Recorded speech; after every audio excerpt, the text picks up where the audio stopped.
کہ اسلام کی تعلیمات پر جو پردے دور ملوکیت میں پڑ گئے تھے انہیں ہٹا کر اسلام کے اصل رخ روشن دنیا کو دکھائیں۔ خلافت راشدہ کی مدح کریں گے، وہ کہیں گے پدرم سلطان بود تو راجے تم کیا، اپنی شکل دیکھو تم کیا، تم کرتا ہے دولت کو ہر آلودگی سے پاک و صاف، منعموں کو مال و دولت کا بناتا ہے امین، اس سے بڑھ کر اور کیا فکر و عمل کا انقلاب، بادشاہوں کی نہیں اللہ کی ہے یہ زمین۔ اسلام کا آئیڈیل نظام تو وہ تھا کہ دور فاروقی میں سفیر آیا ہے ایران کا، اس نے پوچھا اینا ملککم، تمہارا بادشاہ کہاں ہے؟ اسے جواب ملا لیسا لنا ملکن بل لنا امیرن، ہمارا کوئی بادشاہ نہیں ہے، ہمارا تو ایک امیر ہے، امیر المومنین ہے ہمارا۔ بھئی وہ کہاں ہے؟ کوئی محل نظر نہیں آ رہا ہے چھوٹی سی بستی کے اندر۔ وہ ہمارے فاروق رہتا کہاں ہے جس کے نام سے تھرا رہے ہیں شہنشاہوں کے ایوان، لرزہ طاری ہے جس کے نام سے، رہتا کہاں؟ بتایا گیا کہ بیت المال کے کچھ اونٹ گم ہو گئے تھے، ہمارا وہ خلیفہ ان کو تلاش کرنے باہر گیا ہوا ہے۔ وہ کسی کو ساتھ لے کر گیا ہوگا کہ پہچان تو سکے، تو دیکھا کہ تھک گئے تھے حضرت عمر فاروق، صبح سے تلاش میں تھے، اونٹ نہیں ملے، تھک گئے، دھوپ تیز ہو گئی، تو ایک جھاڑی کے ذرا سائے میں استراحت فرما رہے ہیں اپنا کوڑا اپنے سر کے نیچے رکھ کر۔ اس نے وہاں کھڑے ہو کر کہا اے عمر تم انصاف کرتے ہو لہذا تمہیں کوئی خوف نہیں، ہمارے بادشاہ ظلم کرتے ہیں ان کی جان کانپتی رہتی ہے، اونچی اونچی فصیلوں کے پیچھے بھی وہ لرزتے رہتے ہیں، انہیں باڈی گارڈز کی ضرورت ہے، ان کے لیے تو طرح طرح کی حفاظتوں کا سامان۔ یہ تھا نظام جو محمد عربی نے دیا صلی اللہ علیہ وسلم۔ دور ملوکیت میں تو پھر وہی ایوان سجے، وہی محل بنے، وہی چہیتی بیویوں کے لیے کروڑوں روپے کے مقبرے تعمیر ہوئے، محل بنے، جا کر دیکھ لیجئے الحمرا، دیکھ لیجئے جا کر محل۔ اب وہ محل ہیں لا یرا الا مساکنہم، وہ مسکن اور محل نظر آ رہے ہیں، ان میں بسنے والوں کا نام و نشان مٹ گیا۔ لیکن یہ کہ دور بنو امیہ میں تو پھر بھی ابھی اس طرح کے محل نہیں بنے تھے، دور بنو عباس میں آ کر تو ملوکیت جو ہے اپنی پوری شدت کے ساتھ اور پوری تمام شان و شوکت کے ساتھ دوبارہ جو ہے ظاہر ہوئی۔ تو یہ اسلام کی تعلیم پر جو پردے پڑے ہیں، جو سرمایہ داری پھر آ گئی، جاگیرداری پھر آ گئی، بہانوں سے سود کو جائز کیا گیا، بیع مؤجل کے حوالے سے ہی سود کے لیے راستے کھول دیے گئے، یہ سارے جاگیریں دی جا رہی ہیں، یہ سارا کا سارا نظام آ گیا۔ ظاہر بات ہے جسے سعودی ماڈل درکار نہیں، جسے ایرانین ماڈل منظور نہیں، وہ اس ماڈل کو کیسے پسند کرے؟ ماڈل تو اگر چاہیے تو وہ تو خلافت راشدہ کا، اس کا کوئی عملی نمونہ دنیا میں آج نہیں۔ تو اقبال نے یہ کہا تھا کہ اگر ایسا ہو گیا، کاش کہ ایسا ہو جائے تو ہمیں ایک موقع مل جائے گا کہ اسلام کی تعلیمات پر جو پردے دور ملوکیت میں پڑ گئے تھے انہیں ہٹا کر اسلام کے اصل رخ روشن دنیا کو دکھائیں۔ یہی بات قائد اعظم نے کہی تھی۔ ہمیں پاکستان اس لیے مطلوب ہے کہ عہد حاضر میں اسلام کے اصول حریت و اخوت و مساوات کا ایک نمونہ دنیا کے سامنے پیش کر سکے۔ یہ بات دوسری ہے، 45 برس بیت گئے شمسی حساب سے اور 46.5 برس بیت چکے ہیں قمری حساب سے، ابھی تو کہیں وہ مساوات اور حریت اور اخوت کہیں نظر نہیں آ رہی۔ وہ تو ایک قوم بھی کئی قومیتوں میں بٹ گئی، لسانی اور علاقائی اور صوبائی عصبیتوں کا دورہ ہے۔ ڈھونڈ اب اس کو چراغ رخ زیبا لے کر، وہ ایک قوم جو ہندوؤں کے مقابلے میں ایک قوم بن گئی تھی، اب تو وہ تحلیل ہو چکی، اس کا کوئی وجود ہی نہیں ہے۔ میں بہرحال اس مرثیے پر زیادہ وقت صرف نہیں کرنا چاہتا، اس وقت عرض یہ کرنا ہے آج کے انسان کی اصل ضرورت ایک ماڈل، زبانی کلامی بات کوئی قبول نہیں کرے گا۔ خلافت راشدہ کی مدح کریں گے، وہ کہیں گے پدرم سلطان بود تو راجے تم کیا، اپنی شکل دیکھو تم کیا، تم تو ہم سے بدتر ہو، تمہارے ہاں ڈسکریمنیشن، سید زیادہ تو سید زیادہ ہے ہی ہے، اونچائی ہے، اخلاق کا کتنا ہی پست ہو، اور یہ مسلی یہ تو ہے ہی نیچ، چاہے اخلاق اور کردار میں کتنا ہی اونچا ہو جائے۔ یوں تو سید بھی ہو، مرزا بھی ہو، افغان بھی ہو، تم سبھی کچھ ہو، بتاؤ تم مسلمان بھی ہو، تمہارا تمدن، تمہاری تہذیب، تمہارا نظام بدترین نظام۔ بڑے پیارے اشعار کہے علامہ اقبال نے، کہلوائے تو ہیں ابلیس کی زبان سے، اصل میں اس کے پردے میں پیغام اپنا دیا ہے۔ اور ان کی یہ نظم جو ہے ابلیس کی مجلس شورا، ان کے انتقال کے بعد چھپی ہے، یہ آخری دور ہے ان کا۔ اس لیے میں کہا کرتا ہوں کہ اقبال کا پیغام اگر دیکھنا ہو امت مسلمہ کے نام، تو یہ نظم جو ہے ابلیس کی مجلس شورا، یہ ان کا آخری پیغام۔ یہ ظاہر بات ہے کہ وہ کوئی نبی تو نہیں تھے، معاذ اللہ، عام انسان تھے، ذہنی ارتقاء کے مختلف مراحل سے گزرے ہیں، تو ان کا ارتقاء جہاں تک ہوا ہے اس کی آخری صورت جو ہے وہ نظمیں ہیں کہ جو ارمغان حجاز میں شامل ہیں۔ جانتا ہوں میں یہ امت حامل قرآن نہیں، ہے وہی سرمایہ داری بندے مومن کا دین۔ جانتا ہوں میں کہ مشرق کی اندھیری رات میں بے ید بیضا ہے پیران حرم کی آستین۔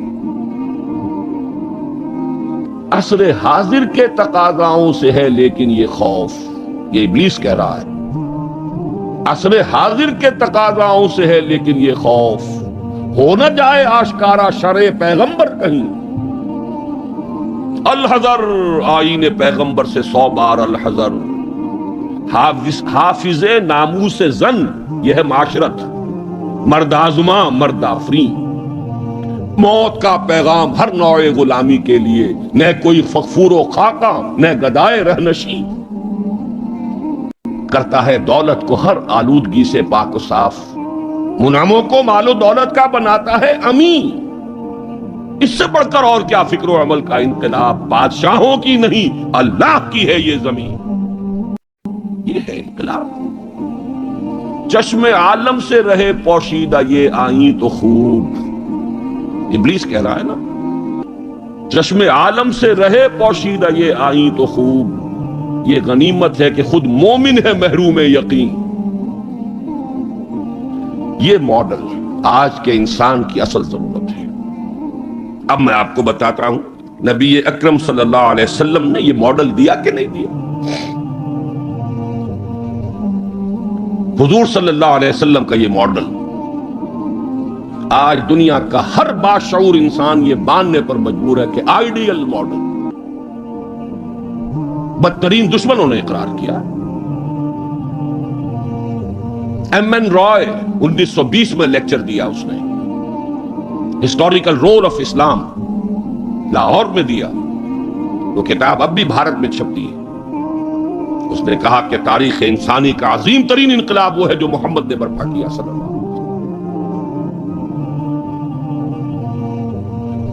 گاندھی نے 1937 میں جب پہلی مرتبہ ہندوستان میں انگریزوں نے ہمیں کچھ تھوڑی سی سیلف گورنمنٹ دینی شروع کی تھی، 35 کا ایکٹ جو ہے گورنمنٹ آف انڈیا ایکٹ 1935، اس کے نتیجے میں پھر الیکشنز ہوئے سن 36 میں، اور پھر وزارتیں بنی اور پورے ہندوستان میں کانگریس کی وزارت۔ ہریجن میں مقالہ لکھا گاندھی نے اور اپنے ان وزیروں کو کہا، ہدایت کی کہ ابو بکر اور عمر کے ماڈل کو سامنے رکھنا۔ میں تمہارے سامنے ابو بکر اور عمر کی مثال پیش کروں۔ مجھے ایک واقعہ اور یاد آیا ہے، یہ تو چیز چھپی ہوئی ہے، ہریجن کا مقالہ ہے، اس کو تو کوئی شخص ویریفائی کر سکتا ہے۔ ایک واقعہ جو ہے یہ ایک روایت ہے۔ میں جب پہلی مرتبہ حیدرآباد دکن گیا تھا، یہ آج سے کوئی 10 سال پہلے کی بات ہے، وہاں ایک مولانا ابوالکلام آزاد انسٹیٹیوٹ ہے، اس میں میری ایک تقریر تھی، کھچا کھچ بھرا ہوا ہال۔ ایک صاحب جو گورنر رہے تھے، پرانے کانگریسی، بوڑھے 80 برس کی عمر کے گورنر رہے تھے بہار کے، بھی نام مجھے اس وقت ذہن سے اتر گیا ہے، وہ ان کی صدارت تھی۔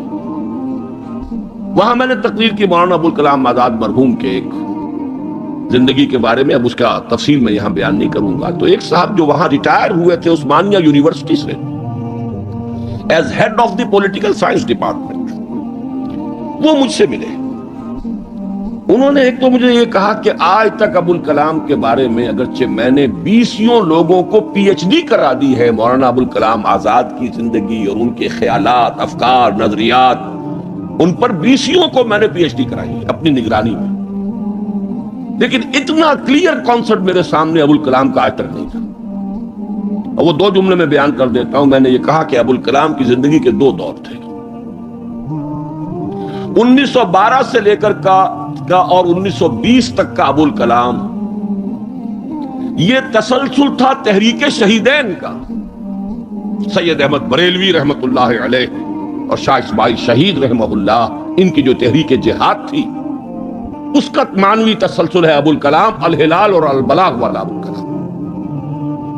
لیکن پھر 1920 میں اس نے ہمت ہار دی،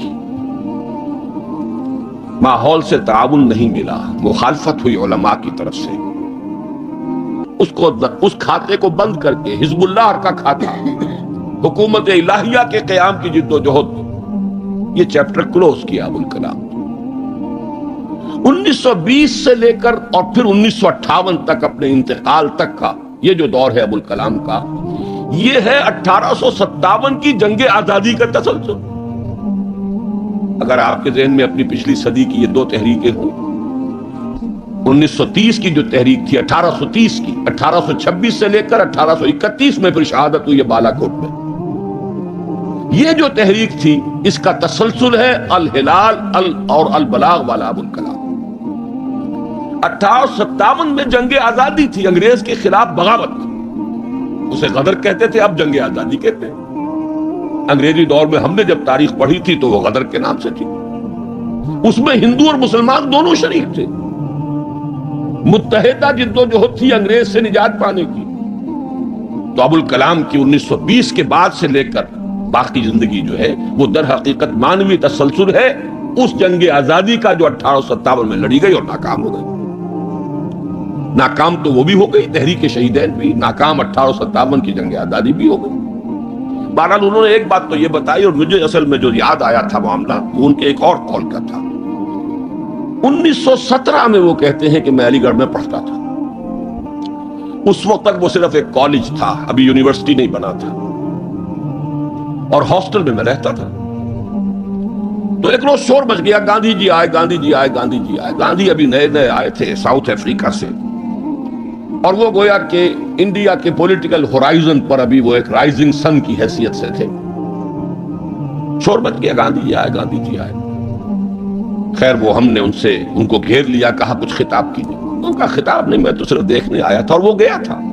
پہلے حاضری دی تھی سر سید کی قبر پر۔ پھر اس نے کہا میں آپ لوگوں کو ایک تو خوشخبری دیتا ہوں، آپ کے کالج کے یونیورسٹی بننے کا فیصلہ ہو گیا ہے، چارٹر آپ کی یونیورسٹی کا منظور ہو گیا ہے۔ آپ کو معلوم نہیں ہوگا، میں آپ کو خوشخبری دے رہا ہوں، لیکن ایک بات میں آپ سے اور کہتا ہوں، لوگ ہمت گوش ہو گئے۔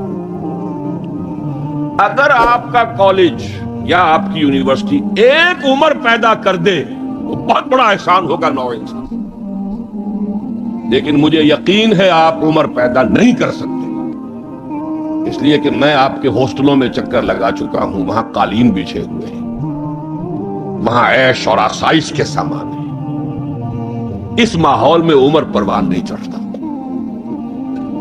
میں یہ سمجھتا ہوں کہ علامہ اقبال نے جو اشعار لکھے ہیں شاید یہ واقعہ ہی ہو کہ جو اس کی تحریک بنا ہو۔ تیرے صوفے ہیں افرنگی، تیرے قالی ہے ایرانی، لہو مجھ کو رلاتی ہے جوانوں کی تن آسانی۔ تو معلوم ہوا کہ یہ عمر کا وہ مقام گاندھی کی نگاہ میں تھا۔ اور پھر سن 1937 میں 20 برس بعد وزیروں کو کہا ہے کہ ابو بکر اور عمر کو اپنے سامنے ماڈل کی حیثیت سے رکھو۔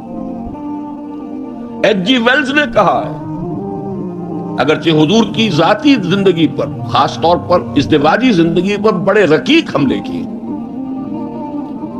لیکن پھر اس نے جب حجۃ الوداع کے ذکر پر آتا ہے concise history of the world میں، اس کا پرانا آپ کو کوئی ایڈیشن تلاش کرنا ہوگا، نئے ایڈیشن میں سے یہ پیسیجز نکال دیے ہیں نئے ایڈیٹرز نے، لیکن یہاں کی یونیورسٹی سے میں نے نکلوا کر ایک دفعہ ویریفائی کیا تھا، چونکہ مجھے تو بہت پرانے یہ الفاظ یاد تھے، لیکن پھر میں نے انہیں تازہ کیا کراچی یونیورسٹی کی لائبریری سے۔ اس میں وہ لکھتا ہے، وہ حضور کے خطبے کے الفاظ نقل کر کے، لا فضل لعربی علی عجمی ولا لعجمی علی عربی ولا لاحمر علی اسود ولا لاسود علی احمر الا بالتقوی کلکم بنو آدم وآدم من تراب۔ اس کا ترجمہ دے کر پھر لکھتا ہے کہ اگرچہ ہیومن فریٹرنٹی، فریڈم اور ایکویلٹی کے سرمنز تو پہلے بھی بہت کہے گئے تھے، جیزس آف نزارت کے ہاں حضرت مسیح کا تذکرہ کر رہا ہے، جیزس آف نزارت کے ہاں بھی سرمنز تو بہت ہیں، لیکن یہ ماننا پڑتا ہے کہ تاریخ انسانی میں پہلی مرتبہ محمد نے ان اصولوں پر ایک معاشرہ قائم کر کے دکھایا۔ اس سے بڑا ٹریبیوٹ کیا ہوگا؟ اور دشمن ہے، ذاتی اعتبار سے حملے کر رہا ہے، رقیق حملے کر رہا ہے، استہزاء کر رہا ہے یہ تعدد ازدواج کا، لیکن یہ بات ماننے پر مجبور ہے کہ انسانی تاریخ میں پہلی مرتبہ انسان کی حریت، اخوت اور مساوات کے اصولوں پر مبنی ایک نظام قائم کیا محمد صلی اللہ علیہ وسلم۔ اور نوٹ کیجئے، یہی تین الفاظ قائد اعظم نے استعمال کیے تھے۔ ہم پاکستان اس لیے چاہتے ہیں کہ عہد حاضر میں اسلام کے اصول حریت و اخوت و مساوات کا ایک نمونہ دنیا کو دکھا۔ اسی طرح پھر ڈاکٹر مائیکل ہارٹ کی دی 100 مشہور کتاب ہے۔ بہرحال یہ ماڈل، یہ رحمت محمد الرسول اللہ صلی اللہ علیہ وسلم انسان کو عطا کر چکے ہیں، اور اپنے تو بہرحال مدح کریں گے ہی، اپنوں کی تو آنکھ محبت اور عقیدت کی آنکھ ہے، لیکن میں نے یہ گواہیاں دی ہیں اغیار کی، دشمنوں کی۔ اب آئیے دوسری آیت کی طرف۔ لقد کان لکم فی رسول اللہ اسوۃ حسنہ، یہاں خطاب ہو رہا ہے تمہارے لیے اللہ کے رسول کی زندگی میں، اللہ کے رسول کی شخصیت میں ایک عمدہ نمونہ ہے۔ پہلے تو غور کیجئے لکم سے مراد کیا ہے؟ یہاں خطاب مسلمانوں سے ہے، یہاں پوری نوع انسانی سے نہیں ہے، یہ فرق ہے، نوٹ کر لیجئے۔ پہلی آیت کے مقابلے میں خطاب کا رخ اس آیت میں یہ محدود ہے، مسلمانوں کی طرف خطاب۔ اے مسلمانوں، تمہارے لیے رسول کی شخصیت میں ایک عمدہ نمونہ ہے۔ آپ کہیں گے کس دلیل سے یہ کہہ رہے ہیں؟ اسی آیت کا جو دوسرا ٹکڑا ہے وہ عام طور پر پڑھا نہیں جاتا۔ لقد کان لکم فی رسول اللہ اسوۃ حسنۃ لمن کان یرجو اللہ والیوم الآخر وذکر اللہ کثیرا،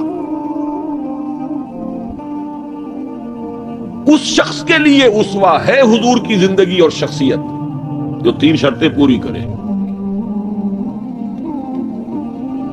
جیسے کہ قرآن مجید خود اپنے بارے میں کہتا ہے ھدی للناس شہر رمضان الذی انزل فیہ القرآن ھدی للناس وبینات من الھدی والفرقان، لیکن سورہ بقرہ ہی کے شروع میں کہتا ہے ھدی للمتقین۔ ستیارتھ پرکاش کے مصنف نے سوامی دیانند سرسوتی نے تو اعتراض کیا تھا اس پر۔ 14واں باب، بدنام زمانہ 14واں باب یاد ہوگا۔ اس کا حل کیا ہے اس اشکال کا؟ قرآن اپنی جگہ ہدایت ہے پوری نوع انسانی کے لیے تا قیام قیامت، لیکن اس سے استفادہ وہی کرے گا جس میں استفادے کی پیاس اور طلب، پیاس ہی نہیں، بہترین مشروب رکھ دیجئے پیے گا نہیں انسان، بھوک نہیں، بیماری کی وجہ سے ذائقہ منہ کا خراب ہے۔ آپ نے دیکھا ہوگا ماؤں کو بیچاریاں بچوں کی کیسی کیسی خوش آمدیں کرتی ہیں، بیٹے کچھ کھا لو، یہ کھا لو، وہ کھا لو، یہ، لیکن اس کا منہ کا ذائقہ بگڑا ہوا کچھ نہیں کھاتا، بھوک مری ہوئی ہے کچھ نہیں کھاتا۔ تو جس میں ہدایت کی طلب نہیں ہوگی قرآن اس کو ہدایت نہیں دے گا۔ اپنی جگہ ھدی للناس، استفادے کے لیے شرط ہے، پیاس ہو، طلب ہو تب۔ اسی طرح حضور کی زندگی اسوہ کاملہ، اپنی جگہ مکمل ہر اعتبار سے، لیکن اس سے استفادہ کرنے کے لیے تین شرطیں ہیں۔ لقد کان لکم فی رسول اللہ اسوۃ حسنۃ لمن کان یرجو اللہ والیوم الآخر وذکر اللہ کثیرا، اس کے لیے اسوہ ہے کہ جو اللہ سے ملاقات کا امیدوار ہے، یوم آخرت پر یقین رکھتا ہے، حساب کتاب کا یقین ہے، اور اللہ کا ذکر کرتا ہو کثرت کے ساتھ، اس کے لیے بہت اہم ہے یہ نقطہ، جو عام طور پر اس آیت کا دوسرا ٹکڑا جو ہے وہ سنایا ہی نہیں جاتا۔ لَقَدْ كَانَ لَكُمْ فِي رَسُولِ اللَّهِ أُسْوَةٌ حَسَنَةٌ لِمَنْ كَانَ يَرْجُو اللَّهَ وَالْيَوْمَ الْآخِرَ وَذَكَرَ اللَّهَ كَثِيرًا اللَّهُمَّ رَبَّنَا اجْعَلْنَا مِنْهُمْ، اے اللہ ہمیں ان لوگوں میں شامل فرما جو ان تین شرطوں کو پورا کر کے اور محمد الرسول اللہ صلی اللہ علیہ وسلم کی اسوہ حسنہ سے استفادہ کر سکے۔ اب نوٹ کیجئے حضور کا یہ اسوہ نمونہ کس کس پہلو سے، اس میں بھی ذرا تین مراحل آئیں گے۔ سب سے پہلے یہ کہ ایک فرد کی حیثیت سے اسوہ کاملہ،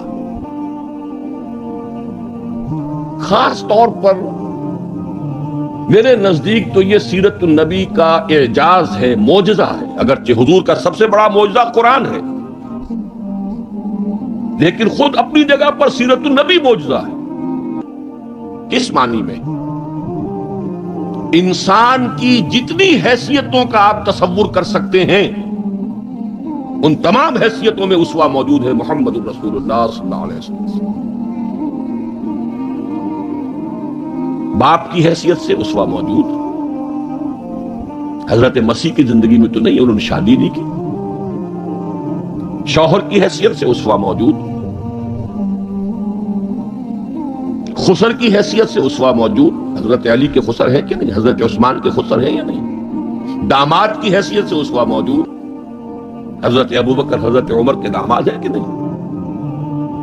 پھر ذرا غور کیجئے، داعی کی حیثیت سے اسوہ، مبلغ کی حیثیت سے اسوہ، معلم کی حیثیت سے اسوہ، مربی اور مزکی کی حیثیت سے اسوہ، امام مسجد کے اعتبار سے اسوہ، خطیب مسجد کے اعتبار سے اسوہ، پھر میدان جنگ میں سپہ سالار کی حیثیت سے اسوہ، قاضی القضات کی حیثیت سے اسوہ، اور صدر مملکت کی حیثیت سے اسوہ۔ کون سی زندگی کا گوشہ رہ گیا؟ اتنی گمبھیر زندگی کا واقعہ یہ ہے کہ کوئی اور دنیا میں مثال آپ نہیں دے سکتے، اتنی جامع زندگی۔ یہی بات ہے جو ڈاکٹر مائیکل ہارٹ نے تو یہی بات تو کہی ہے، he is the only person supremely successful in both the religious and secular fields۔ باقی عظیم شخصیتیں ایسی ہیں یا مذہب و اخلاق اور روحانیت کے میدان میں بلند نظر آئیں گی تو دنیا اور سیاست اور مملکت اور ریاست اور سپہ سالاری میں زیرو۔ گوتم بدھ کا ادھر اونچا مقام ہے، ادھر زیرو۔ حضرت مسیح کا ادھر اونچا مقام، ادھر زیرو۔ حضرت مسیح ابھی آئیں گے، دوسرا میدان بھی، اس میں بھی ان کی جولانیاں ہوں گی، لیکن اس وقت تک دنیا جس مسیح سے واقف ہے ان کی زندگی میں تو دوسرا کھاتا ہی نہیں ہے، کھانا کھلا ہی نہیں۔ اور ادھر آئیے سکندر اعظم کہاں میکڈونیا سے چلا ہے اور بیاس تک پہنچ گیا ہے 3 سال کے اندر اندر، لیکن روحانیت اور مذہب اور اخلاق کے معاملے میں زیرو سے کام نہیں چلتا، کوئی مائنس ویلیو لانی پڑے گی۔ اسی طرح اٹیلا، اسی طرح چنگیز خان۔ ایک ہی شخصیت ہے، the only person supremely successful in both the fields, گویا کہ ہر اعتبار سے اسوہ کاملہ۔ یہاں بھی ایک نقطہ ذرا سی ڈائگریشن ہے،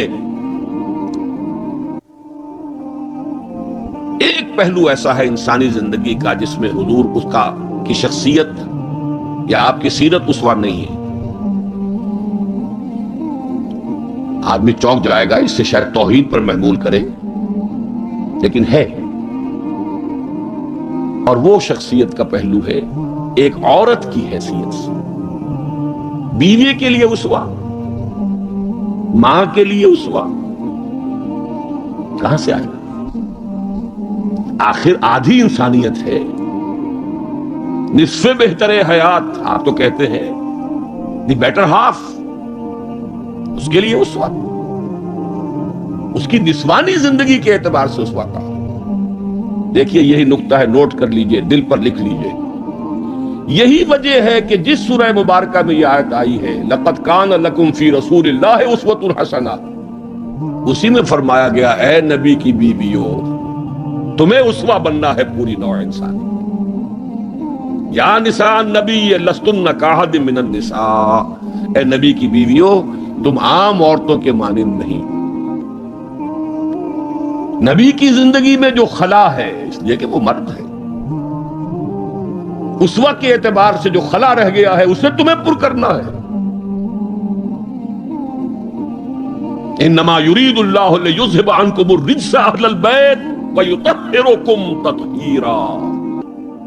اللہ چاہتا ہے کہ تم سے ہر طرح کی گندگی آلائش کو خوب دھو کر پاک کر دے. تطہیر جتنا کہ تطہیر کا حق ہے بتمام و کمال تمہاری شخصیتوں میں پورا ہو جائے، اس لیے کہ تم پوری امت کے لیے، نوع انسانی کے لیے اسوہ کی وہ کمی کہ جو سیرت محمدی میں ہے صلی اللہ علیہ وسلم، اس خلا کو پر کرنے والی بنو گی. بہرحال انفرادی حیثیت میں گمبھیر ترین اسوہ حضور کی زندگی میں موجود. اسی کا ایک رخ اور بھی ہے انفرادی زندگی کا، اور وہ ہے اخلاقیات. حضور کا اپنا قول ہے انما بعثت لاتمم مکارم الاخلاق، مجھے اس لیے بھیجا گیا ہے، مبعوث کیا گیا ہوں تاکہ اخلاق کی بہترین جو بلندیاں ہیں ان کی تکمیل کروں، اتمام کروں. اس کا مفہوم کیا ہے اس کو سمجھ لیجیے. علیحدہ علیحدہ انڈیویجول ایتھیکل ویلیوز، اخلاقی قدریں مختلف انبیاء کی زندگی میں اپنے نقطہ عروج کو پہنچ چکی ہیں. صبر میں حضرت ایوب سے آگے کس کا مقام ہوگا؟ ان کے تو نام کا جز ہے ایوب صابر، محاورہ ہے صبر ایوب. تسلیم میں حضرت اسماعیل سے آگے کون جائے گا جو گردن رکھ رہا ہے ابا جان چلائیے چھری. ستجدنی انشاءاللہ من الصابرین. سر تسلیم خم ہے جو مزاج یار میں آئے، اس سے کوئی اونچا مقام ہوگا؟ استقامت میں حضرت نوح سے آگے کوئی جا سکتا ہے؟ 950 برس کس پر آئے 950 برس؟ فَلَبِثَ فِيهِمْ أَلْفَ سَنَةٍ إِلَّا 50 عاما. دعوت اور تبلیغ میں استقامت سے اس سے آگے تو کوئی مقام ممکن نہیں. غیرت اور حمیت اور جلال دین کے لیے حضرت موسیٰ سے آگے کون جائے گا؟ زہد اور لذات دنیا سے کنارہ کشی میں حضرت مسیح اور حضرت یحییٰ سے آگے کون سا مقام؟ اب کمی کون سی تھی؟ یہ ہے بات سوچنے کی. پھر اتمام کس کا کیا حضور؟ یہ اتمام ہے جامعیت کا اتمام. ان تمام اقدار کو جمع کر کے ایک بہترین گلدستہ توازن، اعتدال کے ساتھ ان سب کو ایک شخصیت میں جمع کر دینا، یہ ہے وہ اتمامی اور تکمیلی شان جو محمد الرسول اللہ صلی اللہ علیہ وسلم کی ہے اس میدان میں. زہد بھی ہے لیکن ازواج مطہرات بھی ہے، نکاح بھی ہے. وہ زہد نہیں ہے کہ جو رہبانیت والا زہد. حضرت عائشہ کی شہادت ہے کہ حضور بیٹھے ہوتے تھے ہمارے مابین اور پیار اور محبت کی باتیں ہوتی تھی. مزاحد خشک کا معاملہ نہیں تھا حضور کا. حضور نے خود فرمایا مجھے تمہاری اس دنیا سے 3 ہی چیزیں پسند ہیں. ان میں سے ایک عورت کا ذکر کیا، کوئی حجاب نہیں، جو فطرت ہے جو اللہ نے بنائی ہے.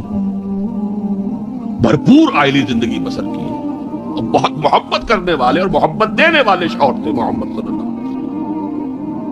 لیکن جیسے ہی اذان کی آواز آتی تھی ایسے اٹھ کر چلے جاتے تھے کہ جیسے ہم سے کوئی تعلق ہی نہیں، سروکار ہی نہیں، ہم سے واقف ہی نہیں کہ ہم کون.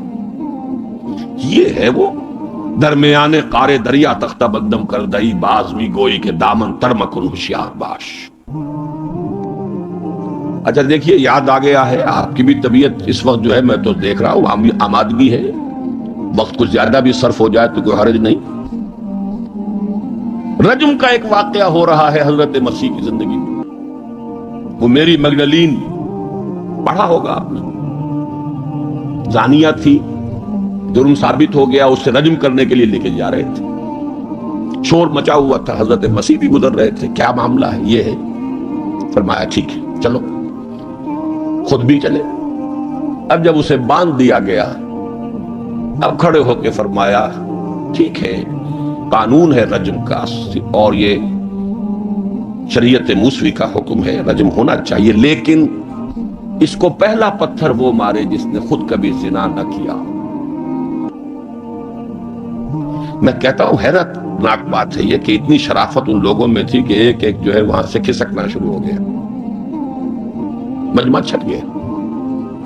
یہ ایک رخ ہے زندگی کا۔ حضور کی شخصیت میں اب آپ کو دو رخ جمع ملیں گے۔ وہ غامدیہ خاتون آئی ہے اور اس نے کہا حضور مجھ سے وہ خطا ہو گئی ہے، مجھے پاک کر دی۔ حضور نے پوچھا کہ کہیں کوئی حمل تو نہیں ہے؟ جی حمل بھی ہے۔ تو جاؤ، جرم تمہارا ہے، اس جان کا کیا جرم ہے جو تمہارے پیٹ میں ہے؟ وضع حمل کے بعد آنا۔ اب آئی ہے وہ وضع حمل کے بعد، بچہ گود میں ہے۔ حضور وہ مرحلہ طے ہو گیا، مجھے پاک کر دیجئے، رجم کر دیجئے، میں پاک ہو جاؤں، دنیا کی سزا میں بھگت لوں گی، آخرت میں اللہ مجھے بچا۔ فرمایا ابھی تو اس بچے کی زندگی تمہارے ساتھ وابستہ ہے، جاؤ دودھ پلاؤ۔ کچھ دنوں کے بعد پھر آئی ہے، بچے کے ہاتھ میں روٹی کا ٹکڑا ہے، کھا رہا ہے۔ فرمایا ہاں ٹھیک ہے، لے جاؤ اس کو رجم کر دو، اللہ کا حکم ہے۔ لا تاخذکم رافت فی دین اللہ ولا تاخذکم بہما رافت فی دین اللہ۔ اللہ کا حکم ہے، کرنا ہوگا، چاہے اپنے سینے پر پتھر رکھنا پڑے، اب رجم کرنا۔ لیکن جب رجم ہو گیا ہے اور وہ خاتون جو ہے ان کا انتقال ہو گیا، کسی کی زبان سے نکل گیا کتنی بے حیا عورت تھی، حضور نے ڈانٹ دیا نہیں، اس عورت نے وہ توبہ کی ہے کہ اگر تمام مدینے والوں پر تقسیم کر دی جائے تو سب کی نجات کا ذریعہ بن جائے۔ یہ توازن ہے، حکم رب کا نفاذ بھی ہے، اس میں اپنی ذاتی شفقت کو آڑے نہیں آنے دینا ہے، لیکن یہ نہیں ہے کہ اس سے کوئی سوء ظن ہو۔ مریض سے دشمنی نہیں ہوتی، مرض سے دشمنی ہوتی، مریض سے تو ہمدردی ہوتی، اور اس نے تو وہ توبہ کی ہے۔ بہرحال انفرادی سطح پر میں نے ایک تو عرض کیا کہ اسوہ محمدی کی جامعیت کبریٰ، نمبر دو اخلاقی میدان میں تکمیل، یعنی تمام جتنی اخلاقی اقدار ہیں بلند اور اعلیٰ، ان کا مجموعہ حسین گلدستہ جس میں ہر شے اپنے اپنے مقام پر صحیح توازن اور اعتدال کے ساتھ ہے، یہ ہے خاص معاملہ محمد الرسول اللہ صلی اللہ علیہ وسلم۔ دوسرا اسوہ حضور کا وہ میں بیان کر چکا ہوں، ایک ماڈل پیش کر دیا، نوع انسانی کے لیے ایک ماڈل، وہ نظام قائم کیا۔ کس نے کیا؟ محمد الرسول اللہ نے کیا صلی اللہ علیہ وسلم۔ اگرچہ یہ نوٹ کر لیجئے کہ اس ماڈل کا جو اصل ہے دور، وہ ہے دور فاروقی۔ یہاں بھی کہیں آپ یہ نہ کہیں توہین کر رہا، دور نبوی نہیں ہے اس کا ماڈل۔ کیوں؟ حضور کی حیات طیبہ میں تو ابھی انقلابی عمل جاری تھا، ریولوشنری پروسیس تھا اپنے پورے جوبن کے اوپر، نظام قائم ہوا اور آپ کا انتقال ہو گیا، بلکہ آپ نے خود چوز کیا ہے۔ اللہم فی الرفیق الاعلیٰ، اے اللہ بس میرا کام پورا ہو گیا، اب میں مزید یہاں رہنے کو تیار نہیں۔ خود خطبہ دیا آپ نے، بلکہ اسے اگر سوء ادب نہ سمجھا جائے تو میرے دل میں تو ایک بات ہے کہ اگر حضور کے قدموں میں اللہ نے پہنچا دیا میدان قیامت میں یا عالم آخرت میں، تو شکوہ کروں گا کہ حضور آپ نے جلدی کی۔ ابھی جو عرب ایمان لائے تھے یدخلون فی دین اللہ افواجا، ابھی ان کی کچھ اور تربیت آپ فرماتے، کچھ اور دن آپ دنیا میں قیام فرماتے۔ چوائس ہوتا ہے نبی کا، یہ تو حضور کی حدیث ہے۔ انبیاء کا معاملہ خاص ہے کہ جب وقت آ جاتا ہے اس وقت انہیں چوائس دے دیا جاتا ہے، ابھی مزید رہنا چاہتے ہیں تو رہیے، اور اگر واپس آنا چاہتے ہیں تو ٹھیک ہے، آپ کا وہ وقت جو ہے وہ ہو چکا۔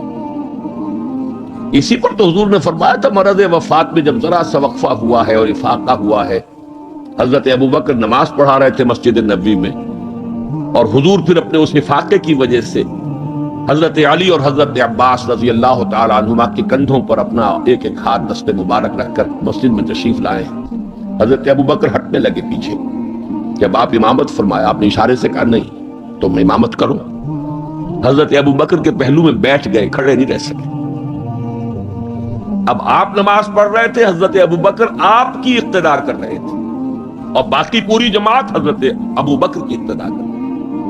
یہ خاص نماز ہے، یہ ایک ہی نماز ہے بس جو اس رنگ میں پڑھی گئی. اس نماز کے بعد آپ نے خطبہ دیا. اللہ نے اپنے ایک بندے کو یہ اختیار دیا ہے، چاہے وہ دنیا میں رہے اور چاہے وہ واپس آ جائے. بندے نے اللہ کی طرف لوٹنے کو قبول کر لیا. حضرت ابو بکر رو پڑے. باقی صحابہ نہیں سمجھے کہ یہ تو ایک خاص بات کہی جا رہی ہے، کسی اور کی حکایت ہے، کیا ہے. حضرت ابو بکر رو پڑے، سمجھ گیا کہ معاملہ کیا ہے. اب آپ نے فیصلہ کر لیا، اب راجا.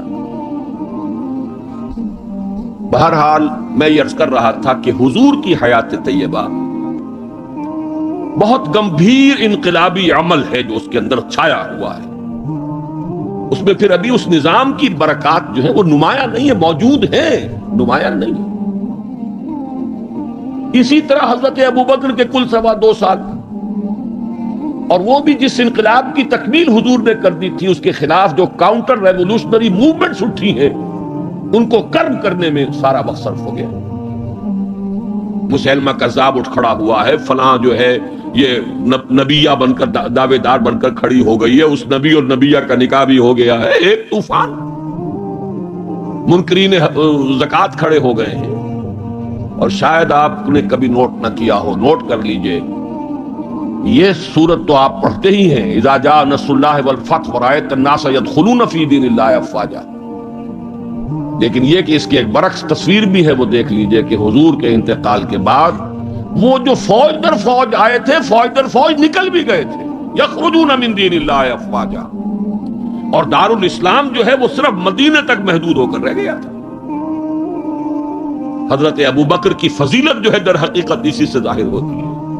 with an iron fist and with an iron will، جس طرح آپ نے مقابلہ کیا ہے اور کرش کر دیا ہے وہ تمام جو بھی قوتیں اٹھی.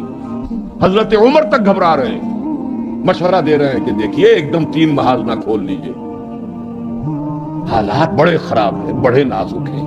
آپ نہ تو جیش اسامہ کو روک رہے ہیں، ٹھیک ہے آپ کا کہنا ہے کہ جس لشکر کا علم جو ہے حضور نے عطا کر دیا ہو، میں کیسے اس لشکر کو روکوں.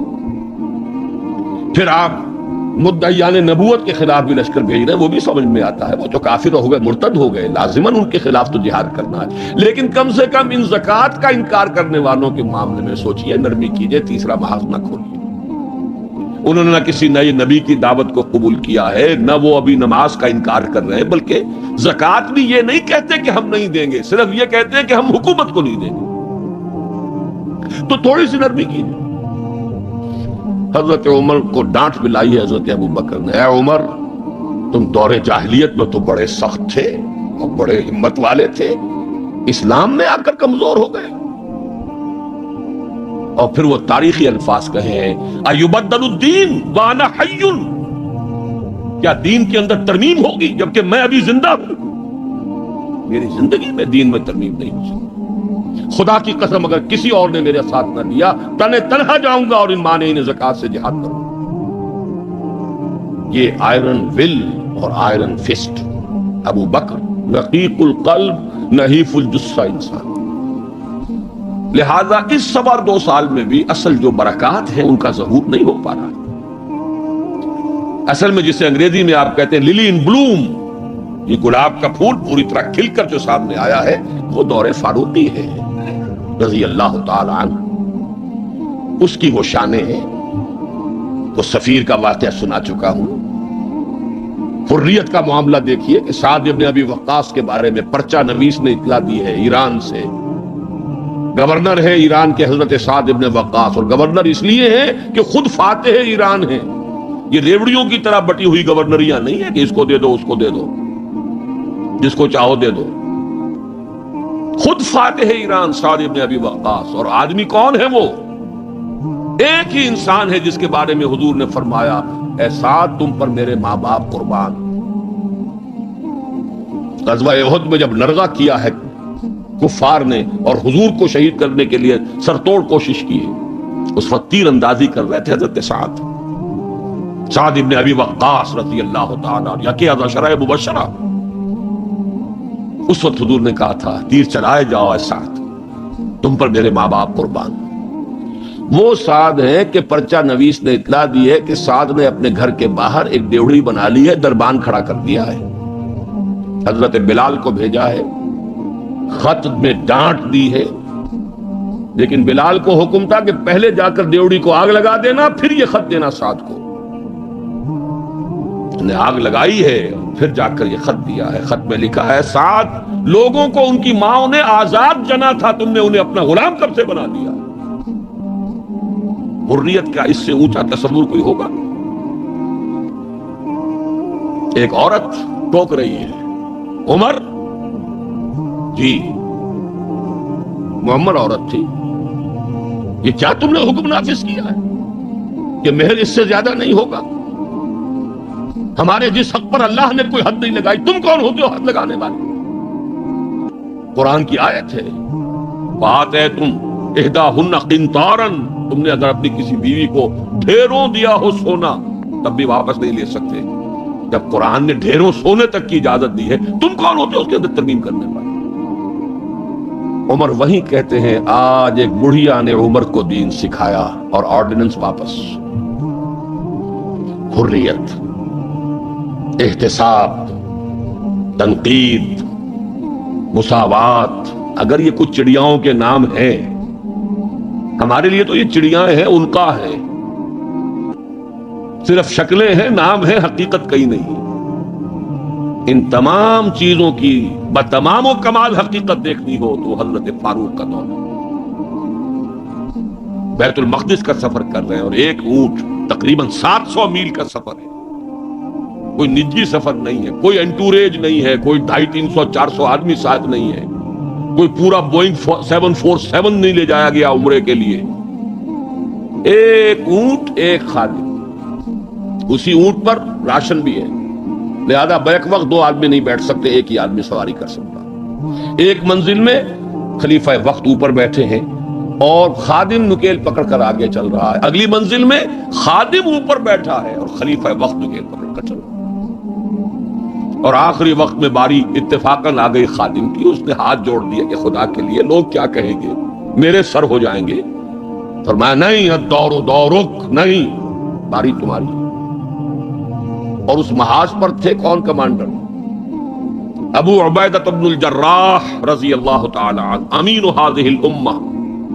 جب غلغلہ ہوا آ گئے عمر، آ گئے عمر، آ گئے، تشریف لے آئے۔ اب وہ آئے ہیں استقبال کے لیے، دیکھا کپڑے سخت میلے، ننگے پاؤں، درمیان میں کہیں کیچڑ آیا تھا، پیدل چل کے آ رہے تھے تو جوتے بھی ہاتھ میں لے لیے تھے۔ کہا یہ آپ کیا کر رہے ہیں؟ اپنا حلیہ کوئی درست کیجئے، یہ بڑا متمدن ملک ہے، بڑے مہذب لوگ ہیں یہ شام کے لوگ، کیا کہیں گے؟ ڈانٹ پلائی ہے حضرت ابو عبیدہ کو بھی۔ نحن قوم اعزنا اللہ بالاسلام، اے ابو عبیدہ کیا ہو گیا تمہیں؟ ہم وہ لوگ ہیں کہ ہمیں جو عزت اللہ نے دی ہے وہ اسلام سے دی ہے، کپڑوں سے نہیں دی۔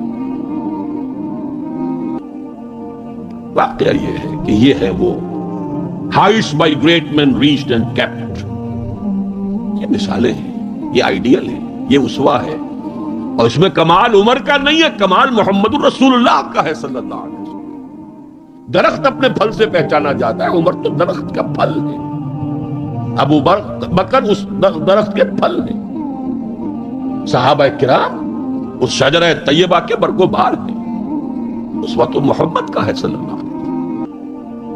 لیکن اب آگے آئیے، اسوے کی تیسرا حصہ ہے اسوہ کا، اور یہ نوٹ کر لیجئے جس مقام پر یہ آیت وارد ہوئی ہے سورہ احزاب میں، پہلے تو میں نے آپ کو بتایا سورہ احزاب ہی میں وہ آیت لی ہے جس میں اسوہ خواتین کے لیے حضور کی ازواج مطہرات، لیکن یہ آیت کہاں آئی ہے پرٹیکولرلی؟ وہ ہے غزوہ احزاب، جنگ کا مرحلہ۔ یہ جنگ کس لیے لڑی جا رہی تھی؟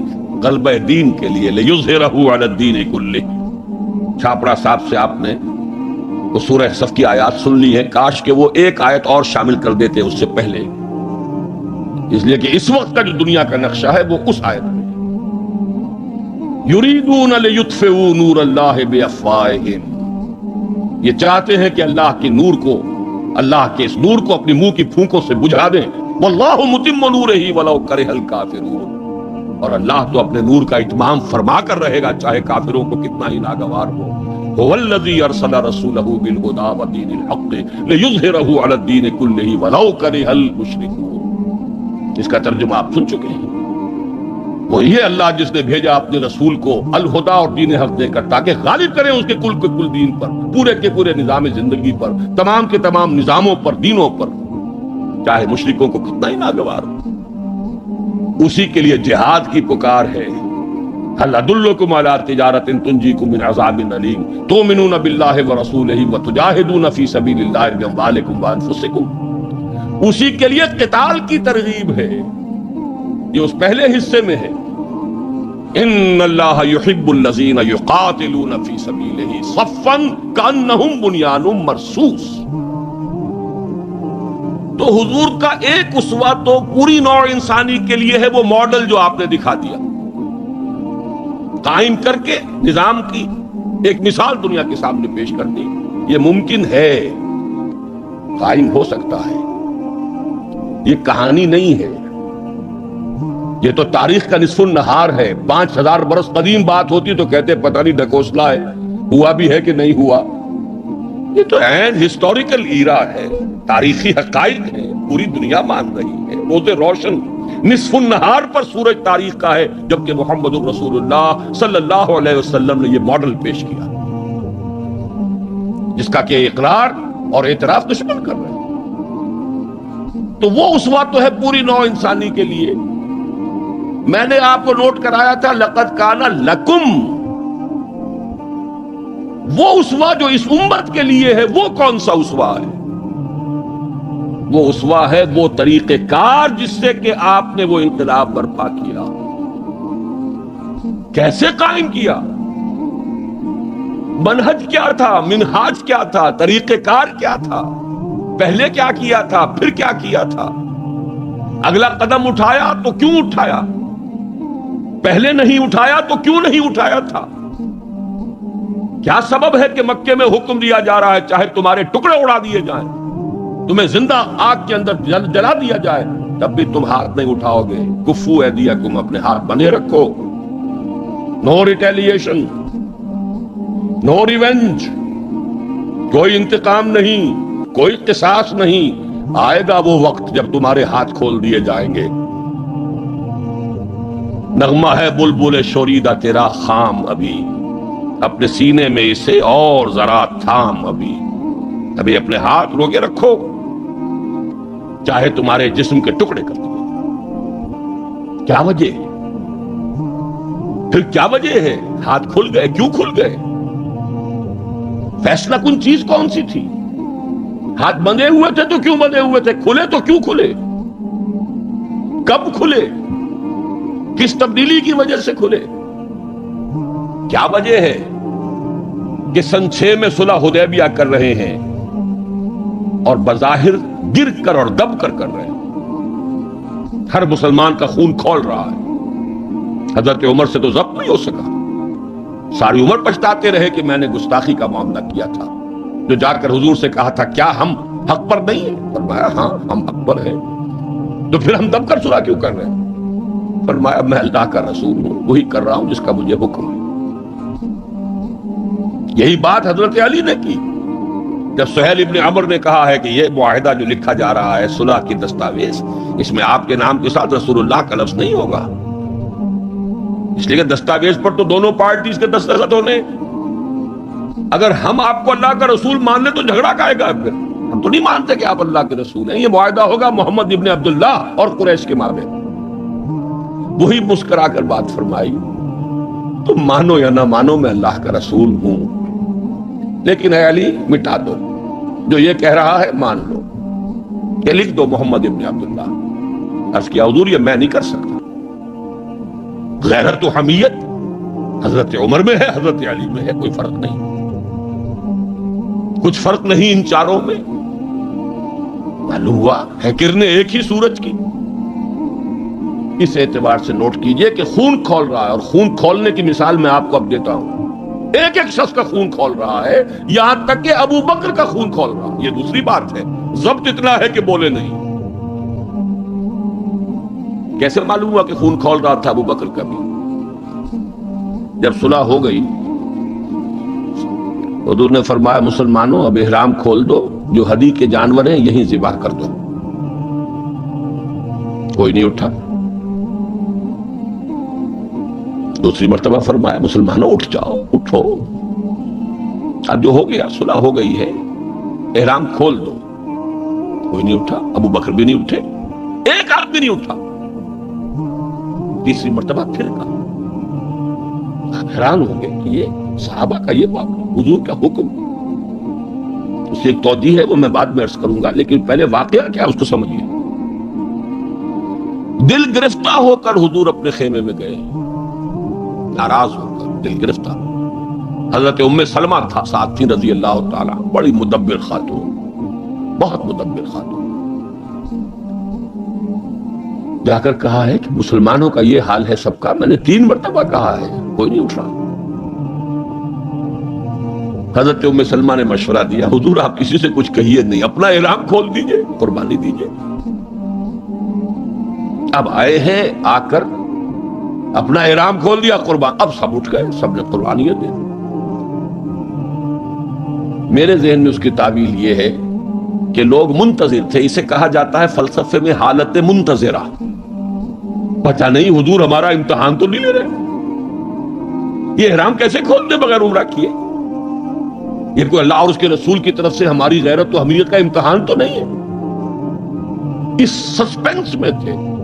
جب دیکھا کہ حضور نے تو کھول دیا احرام، قربانی دے دی، اب گویا کہ کوئی شک اور شبہ کی بات نہیں رہی کہ یہی منشاء نبوت ہے، یہی حکم ہے۔ لہذا کوئی ایک بھی نہیں تھا کہ جو پیچھے رہ گیا۔ لیکن میری گفتگو اس وقت اس مرحلے پر تھی کہ قابل توجہ ہے یہ بات۔ 2 سال قبل سن 6 میں حضور صلی اللہ علیہ وسلم بظاہر گر کر دب کر صلح کر رہے ہیں، اور 2 سال کے بعد قریش کا سردار آ کر ابو سفیان خوش آمدیں کر رہے ہیں۔ اس لیے میں ادب کا اس سے نام دوں گا کہ ایمان لے آئے، بات صحابی ہے۔ خدا کے لیے ہماری طرف سے خطا ہوئی ہے، ہمارے ایک قبیلے نے، ہمارے حلیف قبیلے نے صلح کو توڑا ہے، رینیو کر دیجئے، دوبارہ وہ ٹریٹی ہو جائے، دوبارہ معاہدہ۔ حضور نہیں سن رہے، سفارشیں کرا رہے ہیں، حضرت علی سے کرا رہے ہیں، فلاں سے کرا رہے ہیں۔ خدا کے لیے سفارش کرو، منواؤ۔ ابو سفیان بڑے مدبر انسان، انہیں پتا تھا اب ہمارے اندر طاقت نہیں ہے، اب ہم مقابلہ نہیں کر سکتے محمد کا۔ 2 برس جو حضور کو مل گئے، اس میں جو آپ نے پھر اپنی دعوت اور جو تنظیم اور تربیت کے مراحل جس تیزی کے ساتھ آگے بڑھائے ہیں، خیبر فتح کر لیا، اتنی بڑی فتح، صلح حدیبیہ کے فوراً بعد جب اندرون ملک عرب کوئی اندیشہ نہیں رہا، سیدھے آپ نے تیر کی طرح رخ کیا خیبر کا، اور وہ گڑھ اور قلعہ جو ہے یہود کا، اس کو پاش پاش کر دیا۔ السلام علیکم سامعین، آپ لوگ ڈاکٹر اسرار احمد صاحب کے اور بیانات سننا چاہتے ہیں تو ہمارے چینل کو سبسکرائب ضرور کر دیں۔